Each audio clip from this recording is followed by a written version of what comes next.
Assalamualaikum warahmatullahi wabarakatuh. Alhamdulillahi rabbil alamin. Wassalatu wassalamu ala asyrafil anbiya'i wal mursalin wa ala alihi wa sahbihi ajmain. Wa ma khalaqtul jinna wal insa illa liya'budun. Amma ba'du.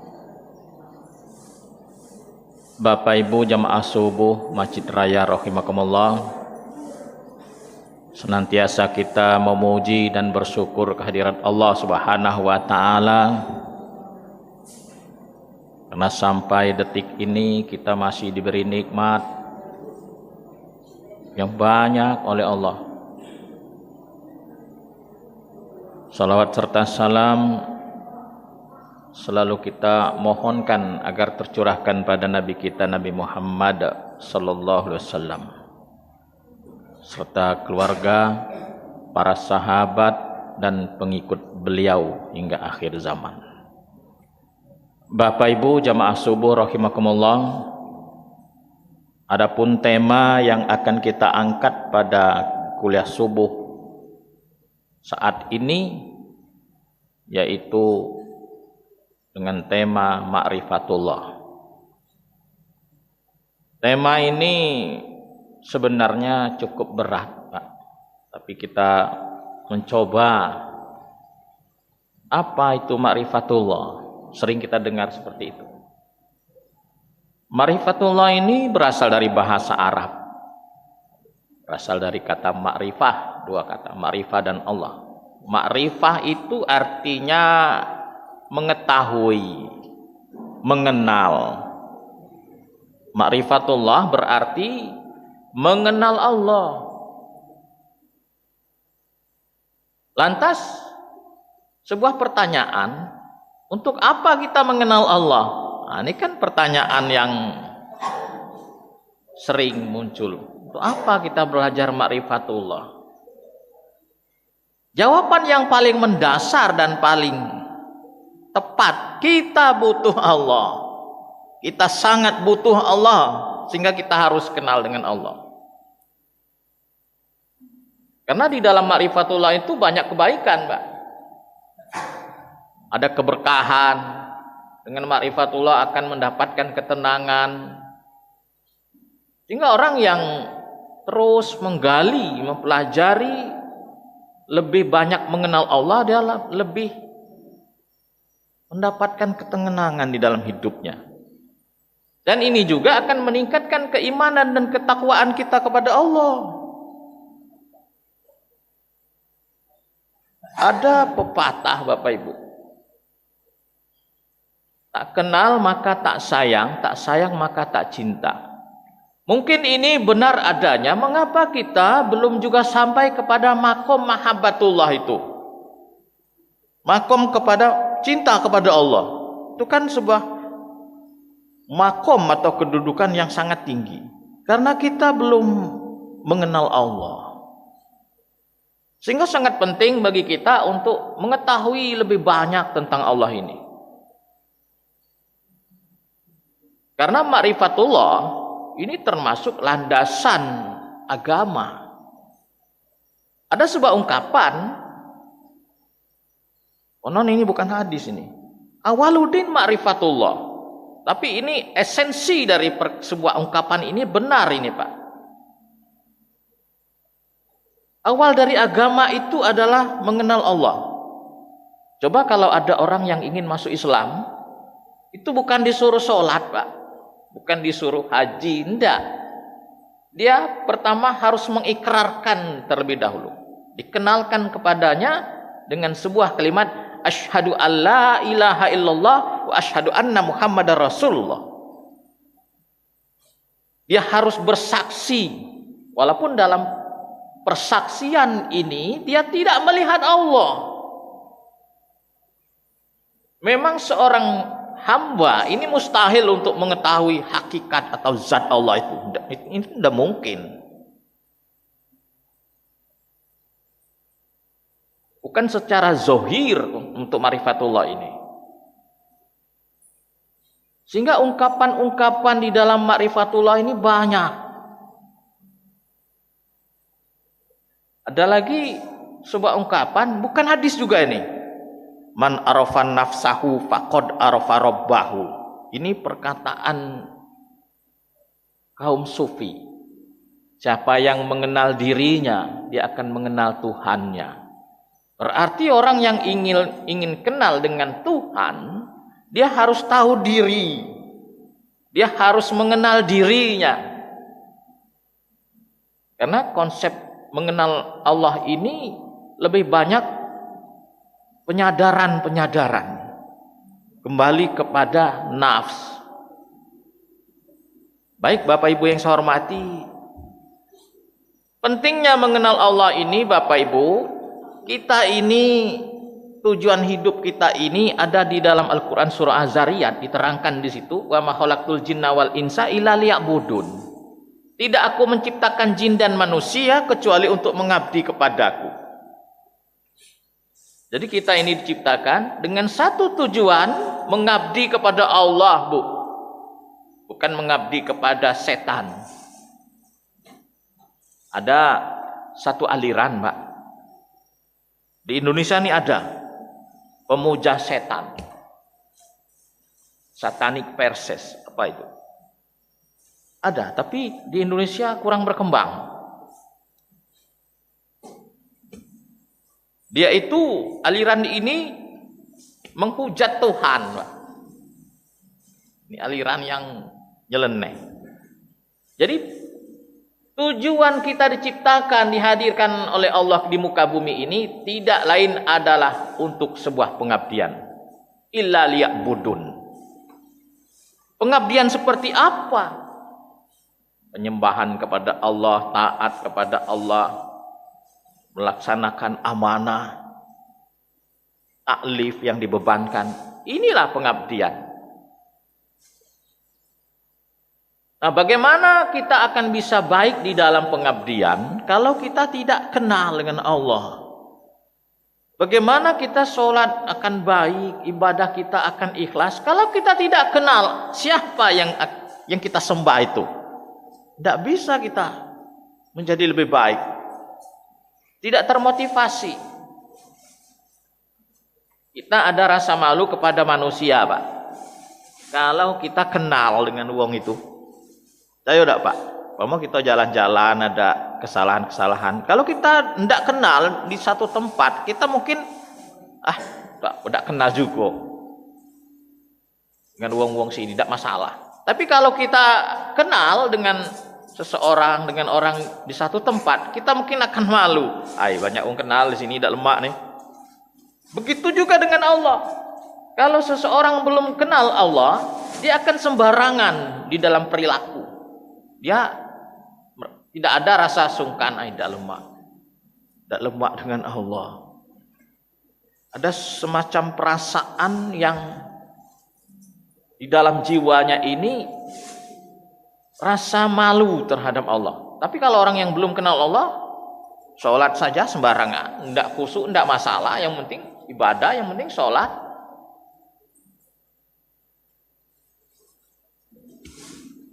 Jadi mengenal Allah ini akan membaguskan ibadah kita. Bapak Ibu jamaah subuh rahimakumullah, ibadah kita ini bisa sempurna, akan menjadi lebih baik kalau kita semakin kenal dengan Allah. Nah, di dalam ma'rifatullah ini Bapak Ibu, itulah tauhid sebenarnya. Pelajaran tauhid ini sering kita ulang-ulang, Pak, di kultum, zuhur. Dari pelajaran tauhid ini kan ada istilahnya tauhid rububiyah, tauhid uluhiyah, tauhid asma wa sifat. Kembali kepada tauhid.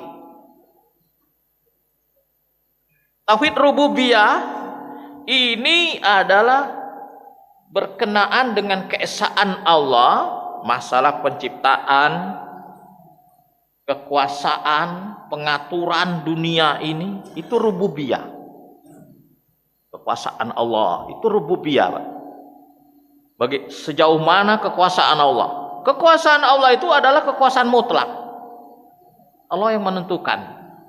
Walaupun dalam perjalanan sejarah banyak hamba-hamba Allah ini yang mengaku dirinya Tuhan, yang mengaku dirinya berkuasa. Sejak zaman Nabi Adam sampai zaman Nabi Muhammad muncul itu togut-togut yang mengaku Tuhan. Seperti Fir'aun, Namrud, ini mengaku dirinya Tuhan. Sehingga dibalikkan, coba kalau kamu memang Tuhan, matahari selama ini terbit dari timur, tenggelam ke barat, coba terbitkan dari barat. Kalau kamu memang Tuhan. Karena dia berkata, aku bisa menghidupkan wong, matikan wong. Aku bisa matikan wong sekarang ini. Dia menganggap dirinya Tuhan. Disangkallah, coba terbitkan matahari dari sebelah barat. Jadi mengenal Allah melalui tauhid rububiyah, kita akan lebih paham, kekuasaan mutlak, pengaturan segala sesuatu ini adalah Allah. Yang menciptakan segala sesuatu yang kita kenal selama ini adalah Allah. Bahkan termasuk diri kita. Partikel terkecil pun debu, atom itu diciptakan oleh Allah. Al-Khaliq. Kalau kita ini yang diciptakan makhluk namanya Bapak Ibu. Yang kedua, mengenal Allah melalui tauhid uluhiyah. Dari tauhid uluhiyah ini kita tahu, yang berhak disembah itu Allah. Pengesaan di dalam ibadah. Ada orang kafir Bapak Ibu, dia tauhidnya kalau ditanya siapa yang menciptakan dunia ini, dia tahu itu, dia jawab Tuhan. Walaupun dalam penamaan Tuhan ini berbeda. Ada yang mengatakan Yahweh, ada yang mengatakan Tuhan ini dengan sebutan lain Bapak Ibu. Ada yang menyebutnya bukan Allah, Tuhan, God misalnya, kan seperti itu. Yang jelas dia mengakui ada kekuatan dahsyat yang mengatur dunia ini. Ada kekuatan supranatural, kekuatan yang supra yang mengatur segala sesuatunya. Jadi alam ini tidak bergerak sendiri.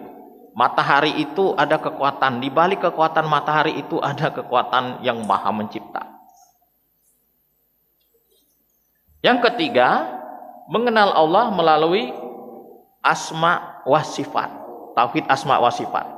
Jadi mengenal Allah melalui nama-namanya, melalui asmaul husna dan sifat-sifat Allah. Ini juga dikenal dengan tauhid qauli al-i'tiqad. Lisan dan niat.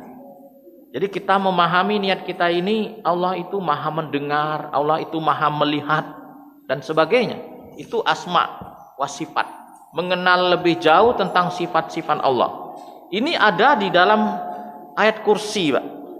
Kita sudah mengangkat tentang ayat kursi beberapa waktu yang lalu. Allahu la ilaha illa huwal hayyul qayyum. Allah itu al-hayyu, maha hidup, al-qayyum, berdiri sendiri. Tidak ada yang membantunya, berdiri sendiri, zat mutlak.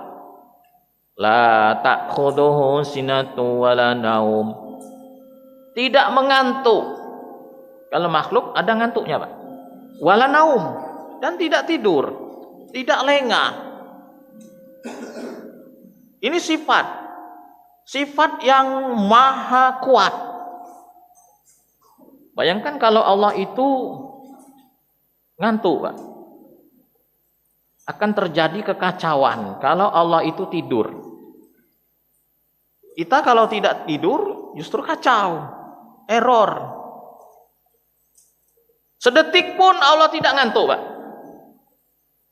Sedetik pun Allah belum pernah ngantuk.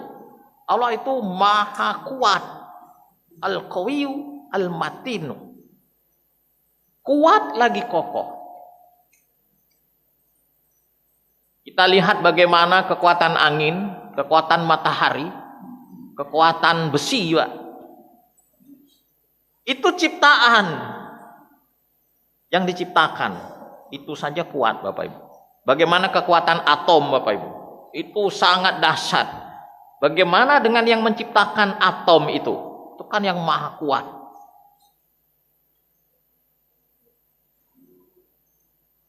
Bapak Ibu jamaah subuh rahimakumullah. Ilmu ma'rifatullah ini termasuk ilmu yang sangat tinggi. Puncaknya ilmu. Dan orang yang mempelajari ma'rifatullah ini akan mendapatkan nikmat yang sangat luar biasa. Kalau ilmu-ilmu yang lain itu, Pak, akan sampai juga kepada ilmu tentang Allah. Ilmu-ilmu yang lain itu di bawah. Teknologi dan segala macam itu berada di bawah. Ilmu tentang Allah, mengenal tentang Allah, ini ilmu tidak ada lagi. Yang menciptakan alam ini siapa? Siapa itu Tuhan? Siapa itu yang mengatur? Mengenal Allah ini, itulah ilmu yang paling tinggi. Tidak ada lagi ilmu. Tidak ada lagi ilmu yang di atas itu. Nah, dengan ma'rifatullah ini manusia bisa tahu tujuan hidupnya. Dia tahu, oh ya, aku ini hidup ini menuju kepada Allah. Kita sedang menuju Allah sekarang ini, Bapak Ibu. Mulai kita diciptakan, dilahirkan, kita terus bergerak menuju alam keabadian. Seorang yang taat, dia akan sampai ke surga Allah. Di surga Allah itulah dia akan bertemu dengan Allah. Seseorang yang hari ini banyak mengenal Allah, di saat nanti, satu hari nanti dia akan melihat, oh inilah yang aku kenal selama ini. Dia akan menyaksikan langsung. Diadakannya surga itu, Bapak Ibu, adalah untuk bertemu dengan Allah. Bertemu dengan Allah. Kenikmatan yang tertinggi adalah berjumpa dengan Allah.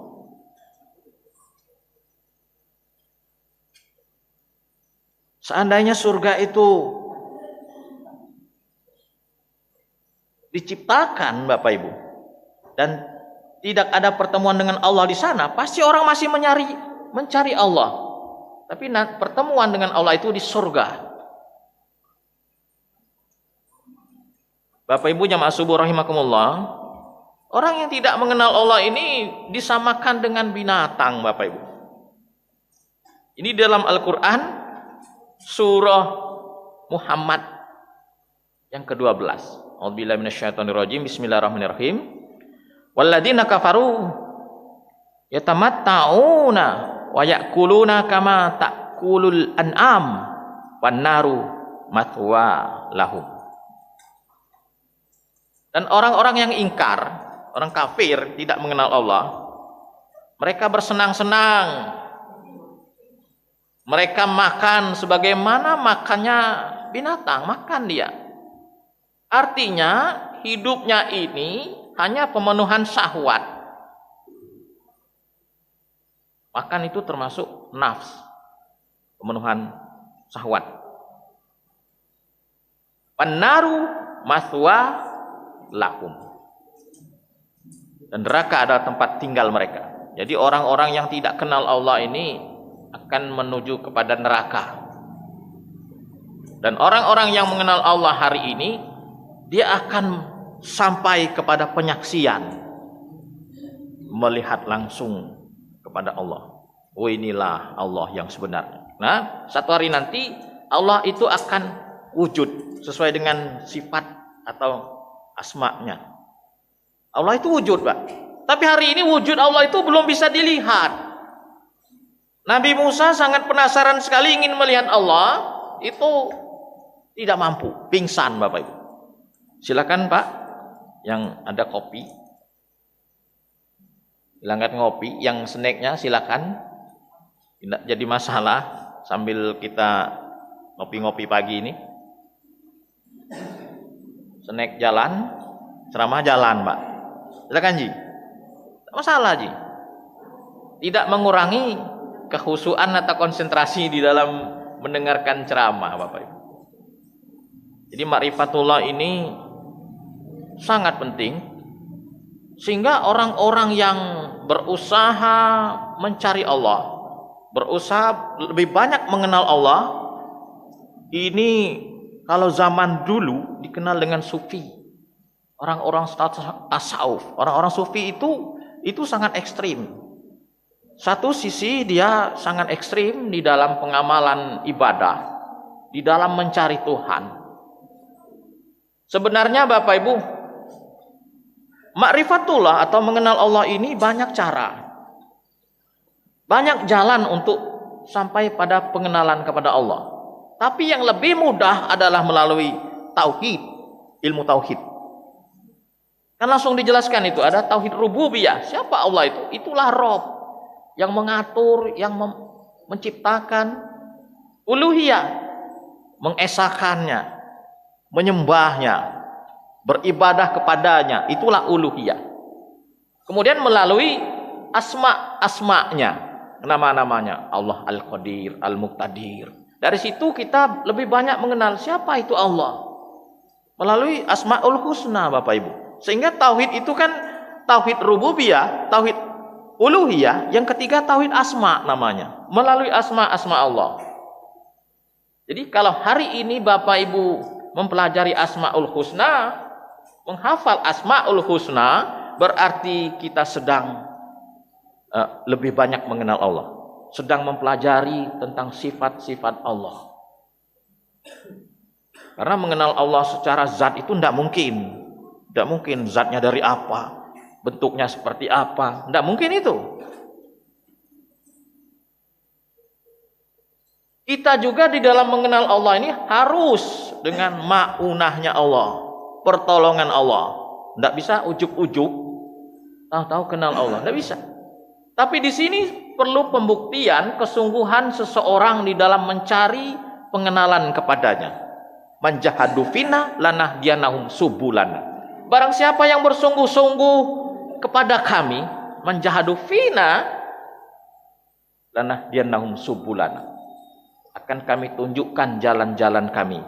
Akan kami tunjukkan kepada kami sampai kita kepada Allah. Kalau kita baca tentang kisah Nabi Musa, ingin kenal Allah, nak ningok nian, cak mana ya Allah, aku nak ingin bertemu. Karena Nabi Musa ini itu terkenal dengan kalamullah, orang yang bisa berbicara langsung dengan Allah. Ya ingin bertemu dengan Allah, ingin melihat Allah. Ini kan tidak mungkin. Melihat Allah dengan mata kepala itu satu hal yang mustahil untuk hari ini. Sehingga ada satu hal Bapak Ibu. Ditanyakan kepada Rasulullah, apakah engkau sewaktu Isra melihat Allah? Kan itu pernah itu ditanyakan itu.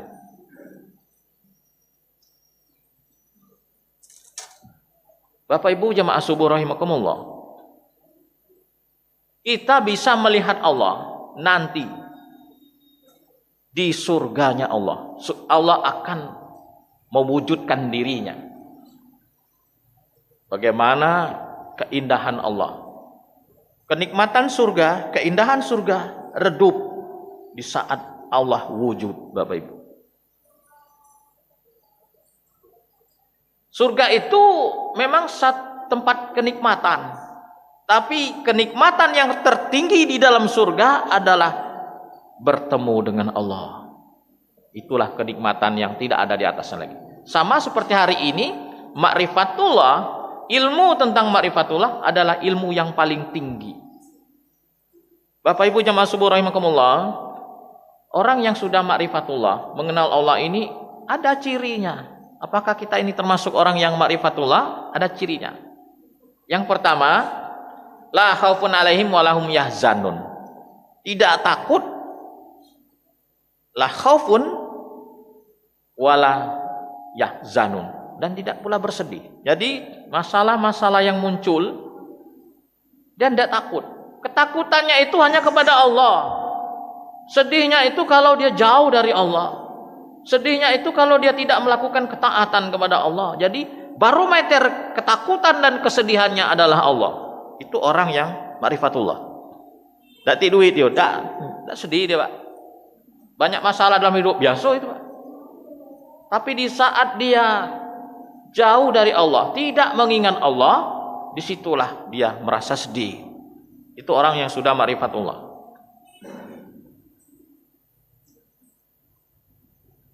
Yang kedua, orang yang sudah ma'rifatullah, dia akan menjaga ibadahnya. Dia berusaha meningkatkan intensitas ibadahnya. Semakin intensif dia, baik itu kualitas ataupun banyaknya. Banyaknya juga, kualitasnya juga. Banyaknya misalnya dalam hal zikir diperbanyaknya. Kualitas umpama mutu dari sebuah ibadah. Dia mulai membenahi sholatnya, dia benahi menurut cara Rasulullah, sujudnya, khusyuknya dia benahi. Dia menjaga kualitas. Mungkin selama ini dia tidak pernah sholat rawatib, dia usahakan sholat rawatib. Dia usahakan untuk tahajud, untuk berusaha takarrub ilallah, mendekat kepada Allah. Sampai kepada makam muqarrabin nantinya. Orang yang dekat dengan Allah itu kan al-muqarrabin. Makom-makom orang yang dekat dengan Allah. Jadi orang yang sudah ma'rifatullah, dia akan menjaga kualitas ibadahnya. Dia akan semakin banyak mengingat-ingat Allah. Semakin senang dia mengingat Allah, berzikir dia, Pak. Sambil ngoling-ngoling berzikir. Dia jaga hubungannya dengan Allah melalui kontak batinnya dengan zikrullah. Kemudian yang ketiga, dia selalu mendapatkan bimbingan dari Allah. Orang yang ma'rifatullah ini dibimbing oleh Allah. Perkataannya yang dibimbing oleh Allah. Qaulan sadida, ini sudah kita angkat tentang perkataan, Pak. Hari ini muncul perkataan yang aneh-aneh. Perkataan yang membuat galau, perkataan yang membuat heboh masyarakat Indonesia. Di dalam berkata juga, orang yang sudah ma'rifatullah ini terkadang banyaklah diam, Bapak Ibu. Tidak banyak omong. Orang yang sudah ma'rifatullah banyaknya zikir. Ingat. Memang di dalam Al-Quran itu, Bapak Ibu, ada tafakkarun, ada tadakkarun. Berpikir, afala ta'kilun, afala tatadakkarun. Apakah kamu tidak berpikir? Apakah kamu tidak mengingat? Tidak ingat. Sehingga ada yang sempat bertanya, kita ini harus banyak berpikir atau berzikir? Seperti itu. Berpikir memang diperintahkan, berzikir juga diperintahkan, tapi yang diperbanyak itu apa? Berzikir, Pak. Kalau berpikir, ini ada beda. Kalau berpikir, ini mengeluarkan energi. Seorang berpikir, banyak berpikir, itulah ngapa orang yang banyak pikir itu cepat tua, Pak. Orang yang cepat tua itu salah satunya terlalu banyak pikir. Orang yang over dalam berpikir ini bisa error. Tapi orang yang berzikir over tidak akan error-error. Karena berzikir ini adalah menyerap power. Sehingga orang yang banyak zikir ini akan awet muda, Pak. Orang yang banyak berpikir cepat tua. Ini perbedaan-perbedaannya. Bapak Ibu yang saya hormati, kemudian yang terakhir, di dalam ma'rifatullah ini ada juga ternyata rintangannya. Untuk mengenal Allah ini ternyata tidak semudah yang kita bayangkan. Sunun al-Misri itu ketika ditanya, dengan apa engkau ma'rifatullah? Dengan jalan apa engkau sampai mengenal Allah? Sunun al-Misri ini seorang sufi besar dari Mesir. Dia jawab, saya bisa mencapai ma'rifatullah adalah dengan Allah. Jadi bukan dengan logika, bukan dengan ilmu-ilmu yang selama ini dia anggap itu bisa mengenal Allah. Ternyata Zunnun al-Misri mengatakan, saya bisa mengenal Allah. Karena Allah lah yang akan mengenalkan dirinya kepada kita. Yang pertama, rintangan di dalam ma'rifatullah adalah dosa atau maksiat. Ini menghijab kita di dalam ma'rifatullah. Jadi hati-hati dengan maksiat, hati-hati dengan dosa, karena dosa itu walaupun kecil dia akan menghijab perjalanan kita di dalam pengenalan kepada Allah Subhanahu wa taala. Berkata rofas misalnya kan, atau ada niat-niat yang tidak bagus, ataupun tingkah laku kita ini ada yang tidak Allah senangi, itu bisa terhijab dari ma'rifatullah. Hati-hati. Yang kedua, hawa nafsu. Hawa nafsu inilah termasuk hal yang cukup signifikan lah, hal yang luar biasa di dalam perjalanan hamba untuk mengenal Allah. Hawa nafsu ini macam-macam Bapak Ibu. Kalau ada orang yang mengartikan hawa nafsu ini sekedar nafsu seksualitas, bukan. Hawa nafsu ini segala sesuatu bentuknya keinginan, Mbak. Nak kayu, nak mobil, nak senang, nak lapang, nak duit banyak. Itu nafs yang bicara di situ. Ini akan menghalangi seseorang kalau tidak dididik hawa nafsu ini, kalau tidak digembleng, dia akan menghalangi perjalanan di dalam ma'rifatullah, mengenal Allah. Dia tidak akan sadar-sadar. Sehingga ada riwayat Bapak Ibu, makhluk yang paling melawan Allah itu hawa nafsu. Ada riwayat, sewaktu hawa nafsu diciptakan oleh Allah, itu kan dia melawan. Kalau Bapak Ibu banyak baca-baca hikayat, ditanya, siapa aku? Allah menanya kepada hawa nafsu, sewaktu hawa nafsu diciptakan pertama kali. Apa jawaban hawa nafsu? Siapa aku, kata Allah menanya dengan hawa nafsu. Aku. Sampai hawa nafsu ini dididik 3 kali, Pak. Dimasukkan ke dalam lautan api selama 1000 tahun. Ini hikayat cerita nih, Pak. Kemudian dikeluarkan setelah 1000 tahun. Hawa nafsu ini dibakar 1000 tahun. Allah bertanya lagi, siapa aku, kata Allah. Jawabannya masih sama. Dalam lautan api. 1000 tahun itu kan lama, Pak. Bukan 1000 tahun hitungan kita, 1000 tahun hitungan Allah. Kemudian Allah juga didik lagi. Ditempa lagi hawa nafsu ini di dalam lautan dingin, Pak. Lautan dingin ini segala jadi beku. Di bawah titik nadir, jauh sekali. Sampai tidak bisa bernapas. Tapi hawa nafsu tidak mati. Hawa nafsu tidak mati dengan panas dan dingin, Bapak Ibu. Tidak mati dia. 1000 tahun. Setelah dikeluarkan, perkataannya masih sama. Sewaktu ditanya siapa aku, kata Allah. Kau tuh lah. Aku lah. Kemudian hawa nafsu dilempar dalam lautan lapar. Disitulah hawa nafsu baru menyadar, baru tersadarkan dirinya seorang hamba. Kalau kita sering lapar, Pak, kita sadar, insting kita mulai hidup. Itulah hawa nafsu. Dilempar dalam lautan lapar selama 1000 tahun. Kemudian ditanya, siapa aku? Siapa kamu? Kemudian hawa nafsu jawab, engkau adalah Allah, aku adalah hamba-Mu. Setelah 1000 tahun di dalam lautan lapar, tidak makan, tidak minum. Kalau dalam lautan bara api, dia masih bisa berkata, aku adalah aku. Yang ketiga, Bapak Ibu, rintangan dalam ma'rifatullah adalah kebodohan. Ini termasuk rintangan yang terbesar perjalanan seorang hamba menuju Allah. Tidak tahu tentang ilmu fikih tidak tahu, sembahyang tidak keruan, sujudnya tidak sunnah. Banyak orang sujud rukuknya tidak tumak ninah, Pak. Orang yang sudah mengenal Allah, dia akan berusaha memperbaiki ibadahnya. Dia berusaha memperbanyak ibadahnya. Kualitas ataupun kuantitasnya diperbanyaknya. Dia berharap betul dengan ibadahnya ini Allah bisa senang, Bapak Ibu.